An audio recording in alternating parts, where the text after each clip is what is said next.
Hai, Assalamualaikum kelas. Untuk kali ini saya nak masuk kepada topik kuasa tajuk kitaran perakaunan ataupun accounting circle.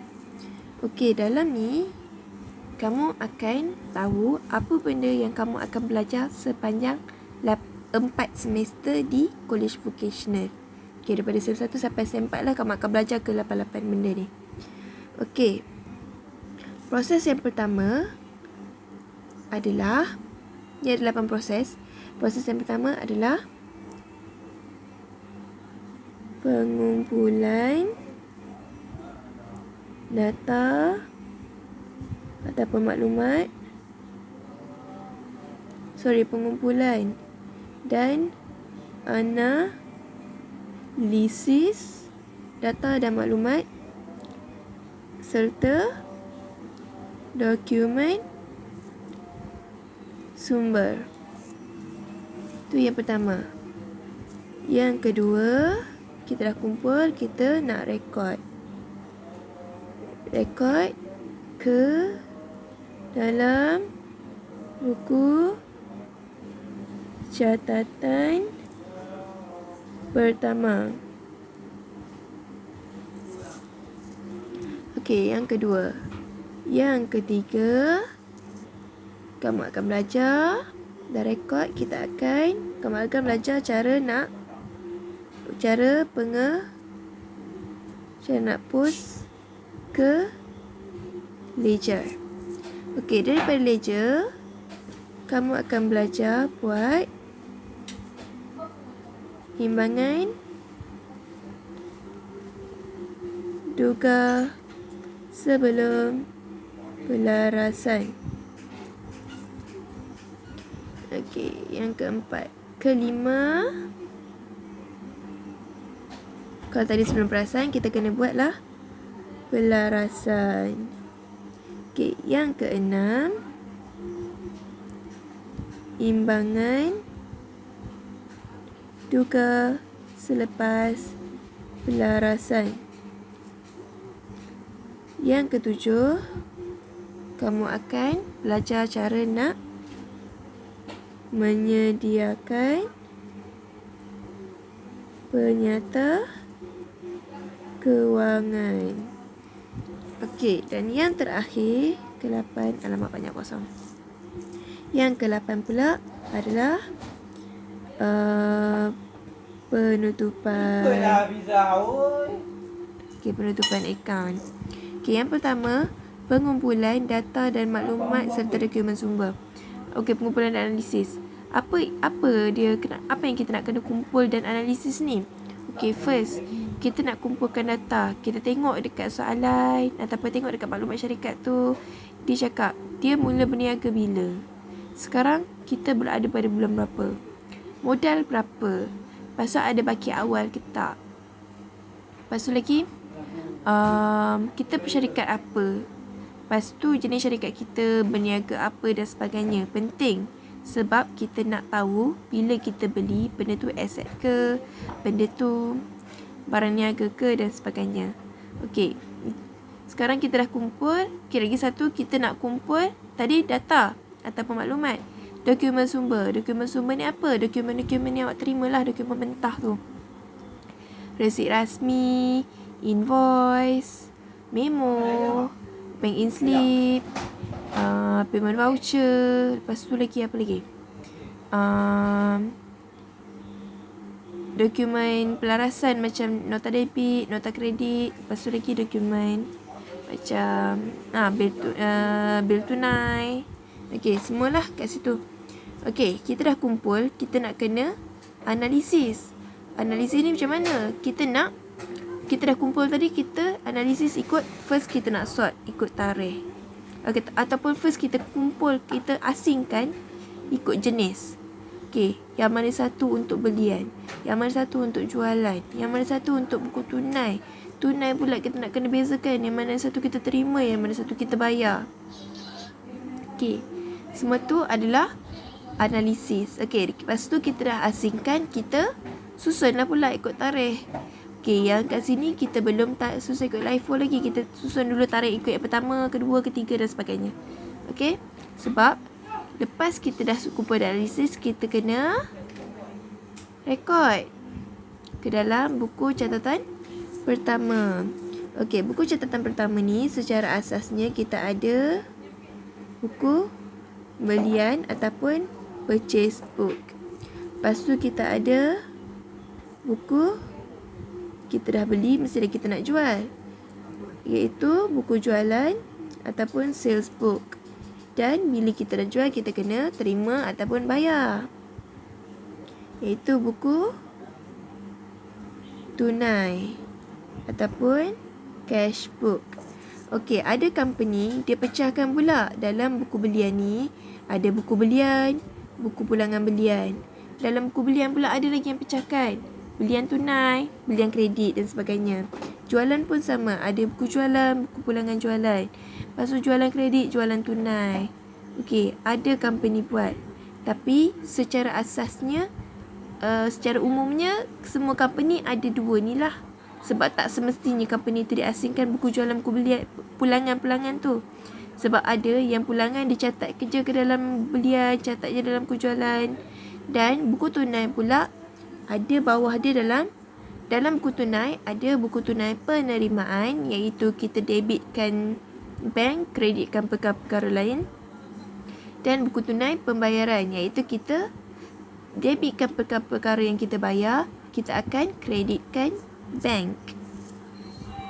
Okey, kita dah buat benda ni, kita akan buat bawah. Kebiasaannya kita lepas kita dah siapkan buku belian, kita akan buat journal belian, journal jualan, journal untuk penerimaan dan juga journal untuk pembayaran. Okey, lepas dah buat journal, kita akan post ke ledger. Okey, post ke ledger ni pula sebab kita nak tengok baki yang terakhir. Okey, katalah tunai kita ada tunai. Lepas tu tunai kita ada terima, kita ada bayar. Last kali berapa baki? Penghutang dia dah bayar, dia terima.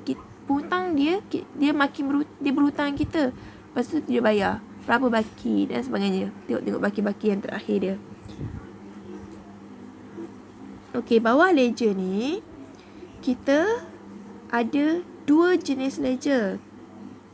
Ledger ataupun general ledger. Dan yang kedua, ledger subsidiary, iaitu subsidiary ledger. Ledger ni kita buat secara general, secara umum. Okey, contoh kita ada perabot, kita tak kelaskan pun perabot tu meja ke kerusi apa semua. Kita ada ledger tunai. Lepas tu kita ada ledger penghutang, kita tak sebut pun siapa penghutang. Kita ada ledger pemihutang, kita tak sebut langsung siapa pemihutang kita. Okey, bila kita nak sebut nama pemihutang, nama penghutang tu, okey, kita akan buat satu lagi ledger, iaitu ledger subsidiary untuk setiap penghutang dan setiap pemihutang. Okey, nama Siti, Ali, Noh, semua tu, Alex, apa namanya, Mutuz dan sebagainya tu, kita akan sebut dalam ledger subsidiary. So secara umumnya kita ada dua jenis ledger lah, ledger am dan juga ledger subsidiary. Okey, ledger am ni tadi, kalau macam biasanya kita tahu kita ada asset, liability, equity pasal hasil belanja kan. Okey, bawah asset tadi tu ada aset tetap perabot. Kita buka general ledger untuk perabot, general ledger untuk kenderaan, general ledger untuk tunai, general ledger untuk bank dan sebagainya. Okey, kita dah buat general, kita dah kira baki. Apa tujuan kita kira baki tu? Sebab kita nak buat imbangan duga. Okey, imbangan duga. Okey, secara umumnya imbangan duga macam ni rupa dia. Dia ada ruang debit, dia ada ruang kredit dan dia ada ruang perkara particular. Okey, perkara ni kita tengok yang mana sahaja yang ada baki akhir. Katalah kita kira-kira tunai kita baki akhir kosong. Tak payah catat dekat sini. Kita hanya ambil daripada ledger-ledger ni nanti, kita akan yang mana ada nilai pada baki yang terakhir saja kita catatkan dalam imbangan duga sebelum pelarasan. Okey, kita dah catat yang mana baki dekat kredit, kita tulis dekat kredit. Yang mana baki dekat debit, kita tulis dekat debit lah. Okey, tadi sebelum pelarasan, kita terima saja mentah-mentah daripada atas ni. Terus ke sini. Sekarang kita nak buat pelarasan. Pelarasan ni adalah di mana kita nak tengok yang mana betul-betul kita terima ataupun yang mana sebenarnya kita tak terima lagi. Contohnya, kita terima cek daripada penghutang.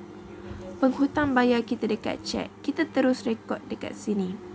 Debit, kita terus rekod dekat buku tunai. Tapi sebenarnya kita tak hantar pun lagi cek tu dekat dalam bank. So dekat sini baki pada bank, nilai dalam bank, jumlah bank kita dekat dalam buku tunai ni tak sama pun dekat dalam penyata bank sebab kita tak masukkan lagi dekat bank. Okey, dekat sinilah pelarasan kita kena buat. Kita tolak balik apa yang kita tak dapat lagi dan kita tambah balik apa yang kita tak keluarkan lagi. Contohnya macam kita bayar dekat pemiutang, tapi pemiutang tak cashkan lagi duit, tak cashkan lagi cek tu. So sebenarnya duit tu masih ada dalam bank kita. Okey, kat sini kita buat untuk kita samakan balik. Okey, lepas kita dah buat, kita nak kena buat balik penyata imbangan duga. Kita kena buat balik, tapi kena buat selepas pelarasan. Okey, kita dah buat pelarasan, kita adjust balik lah dekat sini. Mana yang ada pelarasan? Yang tak ada pelarasan, kita tiru je. Yang ada pelarasan, kita ubah. Okey, daripada sini bermakna ada dua dah pelarasan.